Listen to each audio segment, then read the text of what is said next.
we'll do the final reading here. This is a shorter, lighter story, and I think it's an excellent note to end the evening off with. Here we go.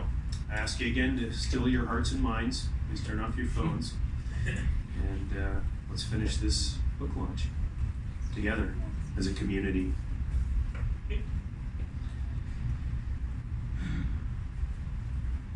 The test. I was chewing oatmeal as I watched the great white shark torpedoed by the cameraman in the shark cage. When the phone in the hallway rang, it startled me, only because of how much louder it sounded with my sister and mother still in bed. I'd been expecting the call, so I got off the couch and rushed into the hallway to answer the phone, impressed by my speed. It was silent, then a boy's voice gave a simple order. Be at Suicide Island in 30 minutes. A click and dial tone followed, and I hung up. As I tiptoed upstairs to my bedroom, I was bright-eyed and bushy-tailed. After all, I'd been waiting my entire life for this chance to prove I was now a man. 11 long, long years. After I changed from my Spider-Man pajamas into shorts and a t-shirt, I reconned the upstairs. My mother kept hugging her pillow, which made up for my father, who was on tour with his regiment in Somalia. Next, I checked on my sister. She was asleep too, surrounded by her stuffed unicorns. It was the usual for a Saturday morning in the Granger household.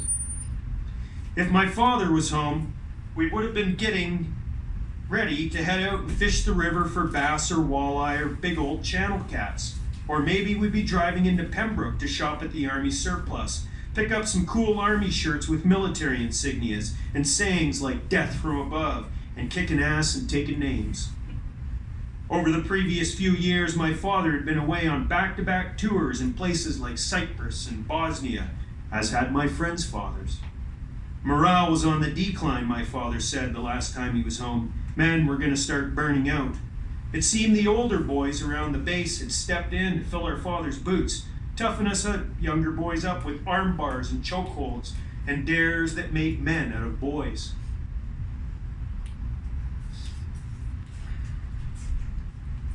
I padded barefoot downstairs to the back entrance where I tugged on my raggedy pair of Converse that I used as river shoes. Then I slipped out the screen door to a clear July sky and glowing sunrise. I dashed across the dewy field beside the PMQ, startling a flock of sparrows. Then I gave chase. By the time I entered the woods, my feet were damp.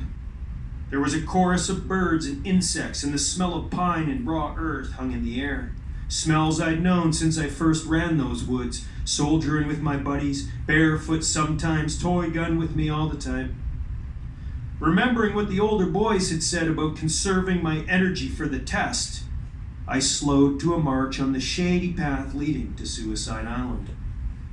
I pictured myself walking home in a few hours, a man's victory walk, shoulders back, proud, steady, and heroic, like my father's whenever he returned home from work on the base.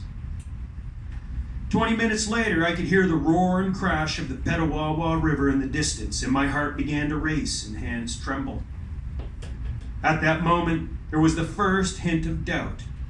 I thought of the tales of drunken soldiers who'd stumbled along the same path and leapt into the river and drowned, and of the teenagers from Pembroke, goofing around, whose car accidentally rolled into the Mackey's Rapids and sunk with them inside.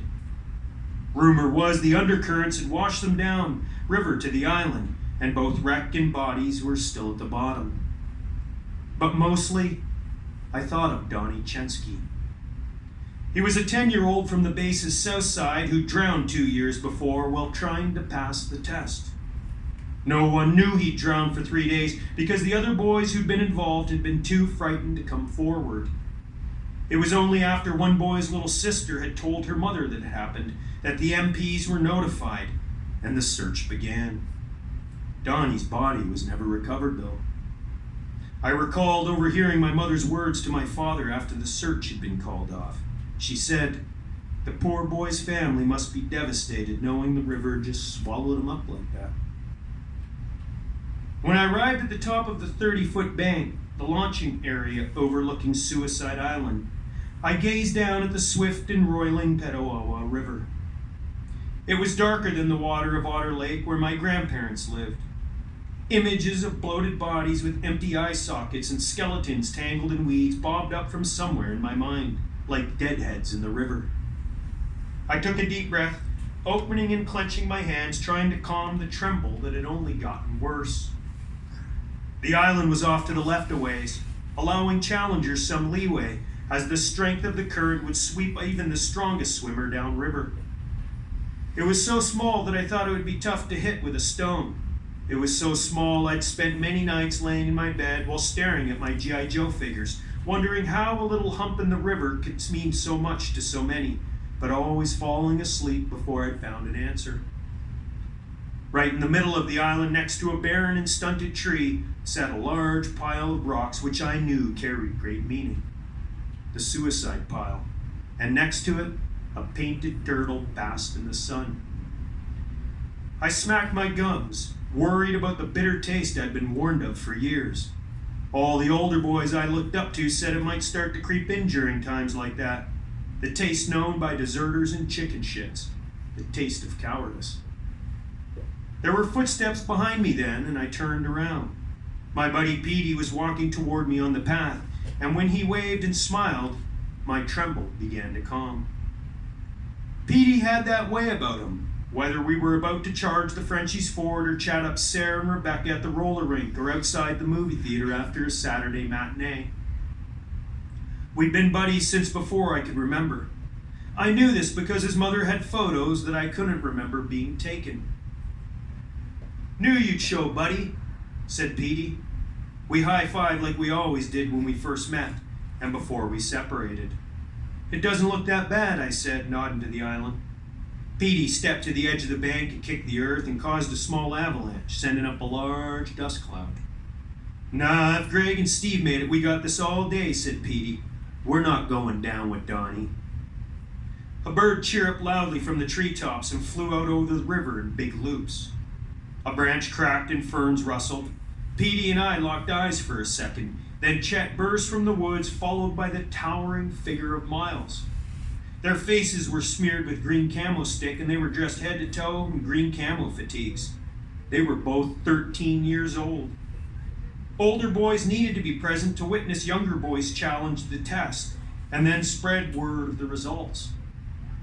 I figured Chet and Miles had been spying on us, in hopes we would take off so Chet could brand us as chicken shits. Chet was known as Chet the Tyrant. As they marched toward us, Chet yanked off his green cap, exposing a light regrowth of brown hair and his birthmark, which was shaped like a kidney bean and took up half his forehead. "I was sure you twerps were going to be chicken shits," he said, flapping his arms. "I told you they'd be here," said Miles in his boomy voice. I smiled. Miles winked. Although the two of us had never played marbles or soldiered together, we lived in the same PMQ block and saw each other daily. Our fathers talked often, swapping fishing holes or borrowing tools, stuff like that. And last summer, he and my 14-year-old cousin Kylie, who visited every summer, hung around more than my father and mother had liked. "What's wrong with you, Dill? You're looking pale and shaky." Chet waved a hand at me. "Oh, you're chicken shit, aren't you?" He nodded as if he had me all figured out.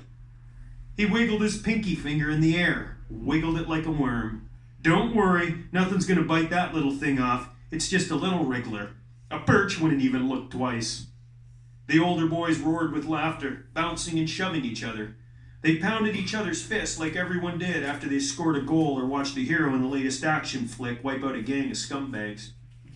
I felt my gut squirming, and I didn't like it. Was I a chicken shit? Was I fooling myself thinking I could make the swim to Suicide Island and back? "Least he hasn't whizzed himself," said Petey. Chet's lips tightened, his kidney bean darkening. He balled his fist, eyeballing Petey. Everyone at school had heard the rumor. Chet supposedly whizzed himself right before the test a few years back, something he still denied. "All right, smart-ass," barked Chet, puffing out his chest. "Our fathers need to pass the test to join the airborne, so we need to pass this test." He jabbed his finger toward the island.